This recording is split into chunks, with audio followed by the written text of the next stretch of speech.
اپنے ایک دوست سے گفتگو ہو رہی تھی، وہ بھی عالم ہیں اور خطیب ہیں، اور کسی تیسرے خطیب پر تبصرہ ہو رہا تھا، گزشتگان میں سے جو گزر گئے، موجودہ لوگوں کی بات نہیں کر رہا ہوں، پروردگار ان کے درجات بلند فرمائے۔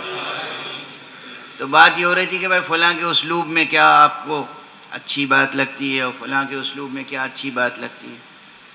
تو کسی ایک صاحب کے بارے میں یہ تبصرہ کیا انہوں نے کہ بھائی وہ بہت سلیس گفتگو کرتے تھے، جو بالکل عام انسان کی ذہنی سطح پر اتر کر گفتگو کرتے تھے۔ بس وہیں پہ میں نے تبصرہ کیا، میں نے کہا دست ادب جوڑ کے یہ عرض کرنا چاہتا ہوں، میں مطالب کو آسان بنا کر، سہل بنا کر عام انسانوں تک پہنچانا ایک ہنر ضرور ہے، مگر اترے بغیر۔ یہ جو آپ نے کہا عام ذہن پر اتر کر، وہ اس میں ایک پہلو ہے۔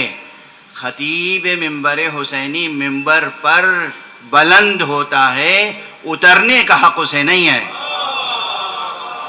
کسی پستی میں اترنے کی بات کر رہا ہوں۔ آپ 1 گھنٹے تقریر کیجئے، بہت آسان تقریر کیجئے، مگر عمدن بھی 2-4 لفظ نئے ضرور استعمال کیجئے تاکہ سننے والے جوان ان نئے الفاظ کی جستجو میں خود کوششیں آغاز کریں۔ اگر آپ نے کوئی ایک نیا لفظ بھی نہیں دیا تو پھر کیا دیا؟ اور فرما رہے ہیں آپ؟ تو یہ نہیں ہے مقصد کہ اپنی زبادانی کا اظہار کیا جائے، اپنے علم کا اظہار کیا جائے، نہیں، کچھ ایسی بات ضرور کی جائے کہ علم کے نئے دروازے کھلیں۔ اور علم کی کلید بڑی حد تک زبان ہے، یہ الفاظ۔ نیا لفظ سامنے آئے گا، نئے معانی کی جستجو ہوگی۔ بہرحال یہ الفاظ اور معانی کی جستجو ہی ہے جو محکم اور متشابہ تک لے جاتی ہے۔ کل میں نے عرض کیا تھا کہ بعض الفاظ ایسے ہیں جن کے معنی میں اجمال ہے، یا ایک طرح کا ابہام ہے، یا ایک لفظ ہے اس کے ایک سے زیادہ معنی ہے۔ یہ بحث ہے، علمی، لغوی بھی ہے، ادبی بھی ہے، تفسیری بھی ہے، اصولی بھی ہے۔ ایک لفظ کے ایک سے زیادہ معنی ہوتے ہیں، اور اس کی مشہور ترین مثال کیا ہے؟ آپ سے پوچھوں تو آپ کو دینی چاہیے مثال۔ یہ ضروری نہیں ہے کہ آپ کہیں کسی طالب علم سے پوچھئے، مدرسے میں جا کے پوچھئے، آپ کو معلوم ہونی چاہیے کہ ایک لفظ کے ایک سے زیادہ معنی ہوتے ہیں۔ سامنے کی بات ہے، کتنی بار بحثیں ہو چکی ہیں۔ حضور نے فرمایا من کنت مولا فہذا علی مولا، اور لفظ مولا میں آ کر بحث ہوتی ہے کہ مولا کے کتنے معنی ہیں۔ ہوتی ہے نہیں ہوتی؟ اب اسی وجہ سے تو یہ حدیث ماننے کے باوجود اور حدیث کے محکم ہونے کے باوجود لوگوں نے اسے متشابہ بنا دیا۔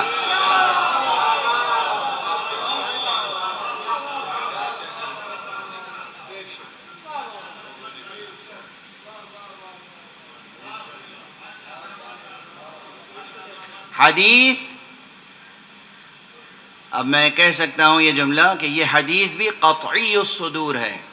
عام طور پر حدیثیں غنی الصدور ہوتی ہیں، لیکن یہ حدیث بھی قرآن ہی کی طرح قطعی الصدور ہے، اس لیے کہ اتنے لوگوں نے روایت کی ہے۔ قرآن کو قطعی الصدور کیوں کہتے ہیں؟ تواتر کے ساتھ لوگوں نے کہا یہ کتاب لفظ بلفظ، حرف بحرف محمد مصطفیٰ صلی اللہ علیہ وآلہ وسلم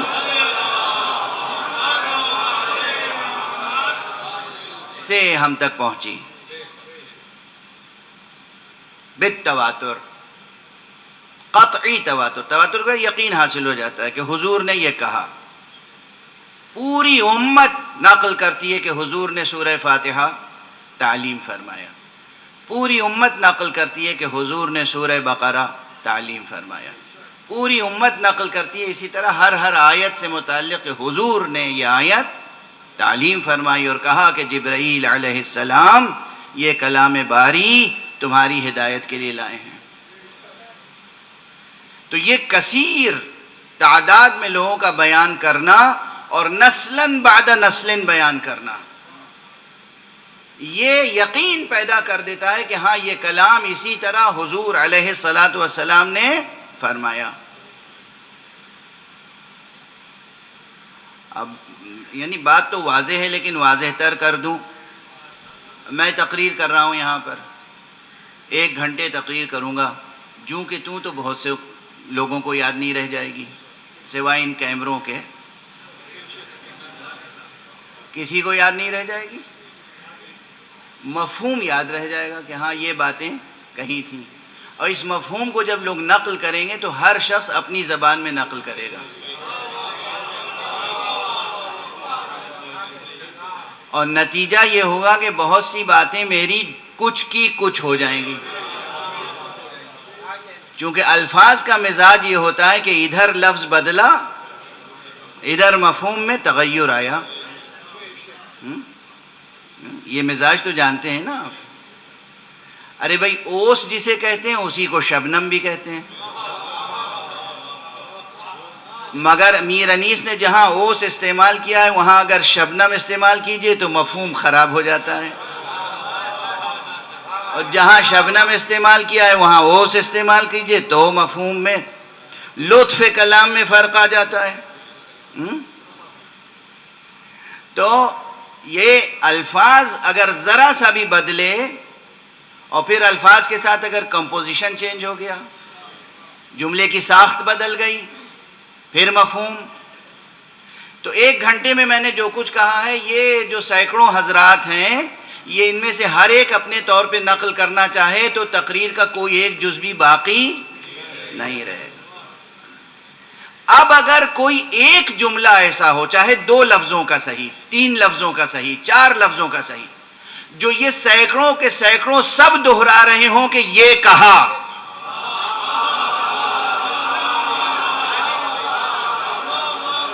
اب اس میں کسی شک کی گنجائش نہیں رہ جائے گی، بھائی کچھ کہا ہو یا نہ کہا ہو یہ کہا۔ سمجھے آپ تواتر کسے کہتے ہیں؟ اب تواتر یہ فنی بحث ہے، علم رجال کی، علم حدیث کی، علم درایت کی، اس بحث کو میں آپ کے سامنے عرض کر رہا ہوں کہ تواتر کسے کہتے ہیں، متواتر کسے کہتے ہیں۔ سمجھ میں آ گئی یہ مثال کہ یہ سینکڑوں حضرات نے ہماری 1 گھنٹے کی تقریر تو نقل کی اپنے اپنے انداز سے، تو اس سب بیان کو جمع کر کے بھی کوئی قرآن ہاتھ میں لے کر کسی عدالت میں قسم نہیں کھا سکتا کہ یہ کہا، مگر اگر یہ سب کے سب حضرات مل کر کسی ایک جملے کو دہرا رہے ہوں کہ نہیں یہ کہا، تو پھر وہ کہلائے گا متواتر۔ اور پھر خدا نہ خواستہ اگر عدالت میں میں بھی انکار کرنا چاہوں کہ میں نے تو یہ نہیں کہا تھا تو میرا انکار بھی مانا نہیں جائے گا۔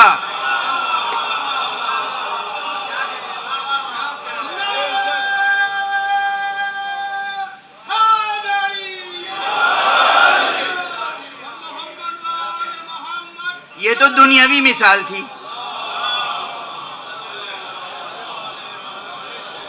یہ تو دنیاوی مثال تھی، یہ تو دنیاوی مثال تھی۔ اب میں مذہبی تاریخ کی مثال بھی 2 دے دیتا ہوں۔ ایک مثال وہ ہے جو قرآن سے ہٹ کر پیغمبر اکرم صلی اللہ علیہ وآلہ وسلم نے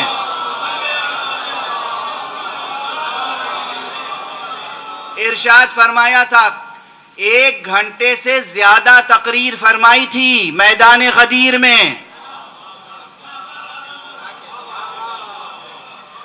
کم از کم 12 صفحوں پر تقریر لکھی گئی ہے، مگر اس کے ایک ایک جملے دوسرے راویوں نے الگ الگ اپنے اپنے انداز سے نقل کیے، اسی لیے اس میں اشتباہ ہوا کہ یہ کہا تھا یا نہیں، یہ کہا تھا یا نہیں، یہ کہا تھا یا نہیں، مگر جتنے صحابی تھے سب کے سب اس ایک جملے پہ متفق تھے کہ آپ نے فرمایا من کنت مولا فہذا علی مولا.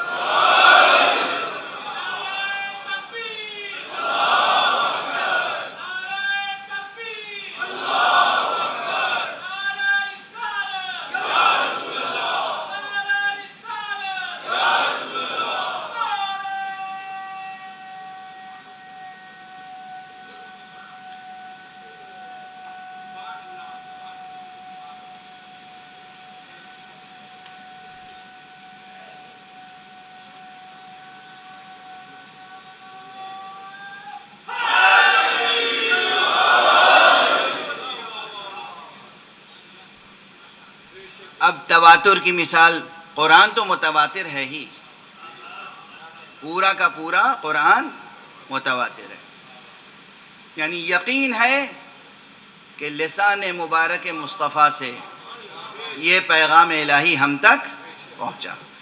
اس کے بعد جو حدیث ہے، حدیث کی حرمت ہے، حدیث کی تقدیس ہے، حدیث کی اہمیت ہے. کسی بھی فقرے کے لیے یہ یقین حاصل ہو جائے کہ حضور نے ارشاد فرمایا ہے تو پھر بات تمام اس ارشاد کا بطور حکم بھی قرآن مجید سے کمتر رتبہ نہیں ہے. ارے جس زبان سے خدا کا پیغام ملا ہے اسی زبان سے یہ حکم ملا ہے.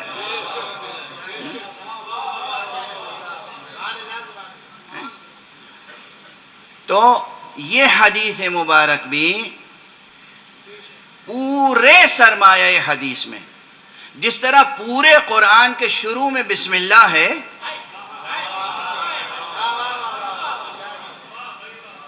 اسی طرح پورے سرمایہ حدیث میں اگر متواتر حدیثوں کو سب سے اوپر رکھا جائے گا، پھر صحیح حدیثیں، پھر معتبر حدیثوں کی دوسری رتبے کی حدیثیں، اور اس کے بعد ضعیف حدیثیں سب سے نیچے رکھی جائیں گی نا. اگر اس طرح ایک منار علم تشکیل دیا جائے تو سب سے پہلے حدیث کے منار میں جو متواتر ترین حدیث لکھی جائے گی، اس کے علاوہ دوسری کوئی حدیث ہے نہیں. من کنت مولا فہذا علی مولا. تو حدیث ہے قطعی الصدور، قطعی بات ہے کہ صادر ہوئی دہن مصطفیٰ سے. اب اگر قطعی ہے، یقینی ہے، حتمی ہے، بلا ریب، بلا شک، بلا شبہ حضور نے یہ فرمایا ہے، تو یہ اسی طرح قابل غور بھی ہے جس طرح قرآن قابل غور ہے، اسی طرح یہ قابل اتباع بھی ہے جس طرح قرآن قابل اتباع ہے.